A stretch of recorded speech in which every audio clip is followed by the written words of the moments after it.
Today we will be learning about the real number system. The real number system is a way we categorize types of numbers. Real numbers include all numbers that are irrational, rational, integer, whole, or natural numbers. Irrational numbers are real numbers that cannot be written in ratio or fraction form. This includes square roots that are decimals, such as square root of 47 and negative square root of 2, as well as decimal numbers that do not repeat or terminate, like pi or negative 2.363363336.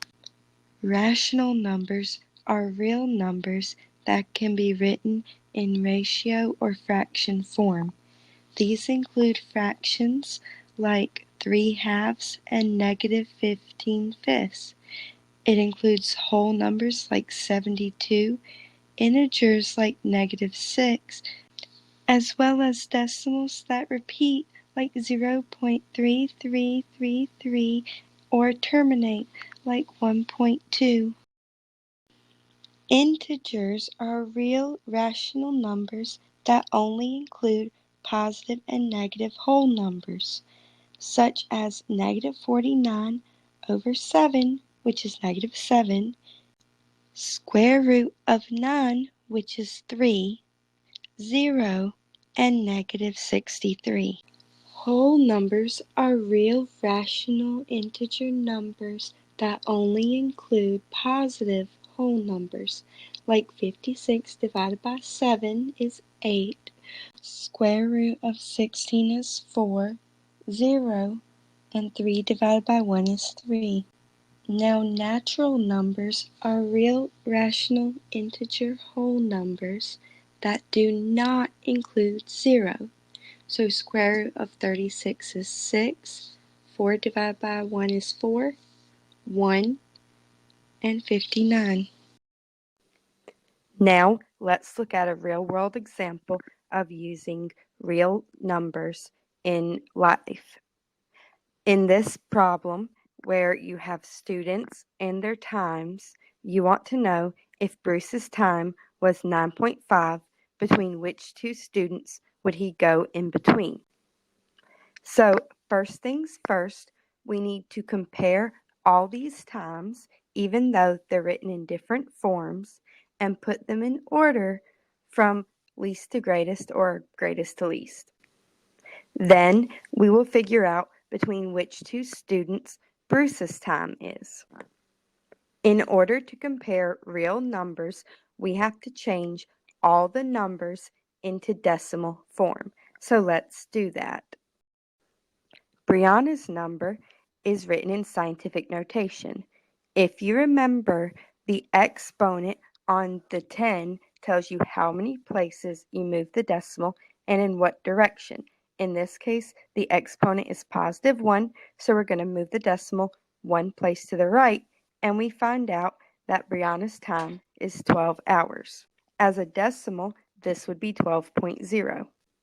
Now, let's try Byron's time. Byron's time is written as a square root. To convert a square root to a decimal, we will first need to find the factors of the number in the root. In this case, the factors are 7, 10, 10, and 10.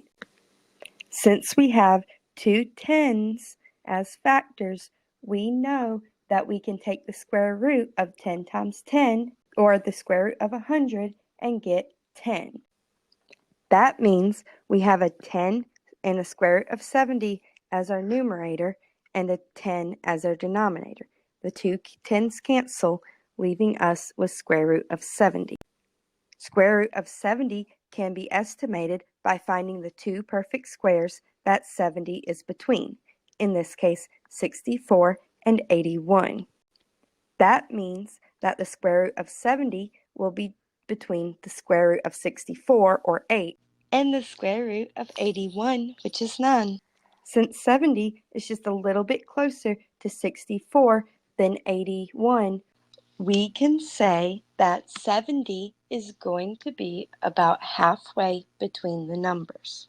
But it will be a little bit closer to the 8 than the 9. Let's just estimate 8.4 for now, and if we have another number that has a 8 point something decimal, we can find a more exact answer later. Now let's look at blessing.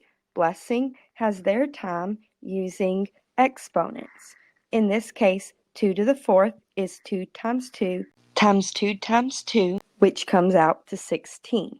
Then you need to subtract 5 and are left with 11, or 11.0. If we look at Bobby, we see Bobby is another example of a square root. In this case, we are looking for the square root of 64. 8 times 8 is 64, so the square root of 64 is 8, and then we need to add 2 and 2/3. 2/3 is about 0.7, so what we have is 8 plus 2.7, or about 10.7. Lastly, let's look at Bella. Bella has a division problem. Let's divide 164 divided by 13. 13 goes into 16 once, and we are left with 34. 13 goes into 34 twice. Now we subtract 26 from 34, and we are left with 8. Since we are at the end of the number, we will add a decimal and make sure we carry that decimal up to the answer as well. Bring down our 0, and now we have 80 divided by 13 is 6. Now that we have one decimal place, we are good enough. So our final answer is about 12.6. Now that all of our numbers are in decimal form, we can draw a number line. When you draw your number line, make sure you include all the whole numbers you need to plot your decimal. In this case, our number line needs to include 8, 9, 10, 11, 12, and 13. Do your best to plot each decimal.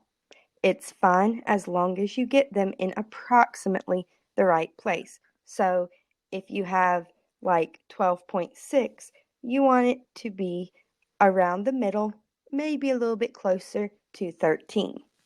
Since Bobby's number is approximately 10.7, we're going to place it a little bit closer to 11 than 10. Since Blessing's number is 11.0, we're going to place it directly on the 11. Byron's approximation of about 8.4 puts him just barely closer to 8 than 9. Then Brianna goes on 12.0. Now we can look at the number line, and if we want to put these people in order from greatest to least, we will go from the right side of the number line to the left. So Bella is first and Brianna is second. Third is Blessing and fourth is Bobby. Bruce's time of 9.5 would go right here, and then Byron had the shortest time. So Bruce's time is between Byron and Bobby's.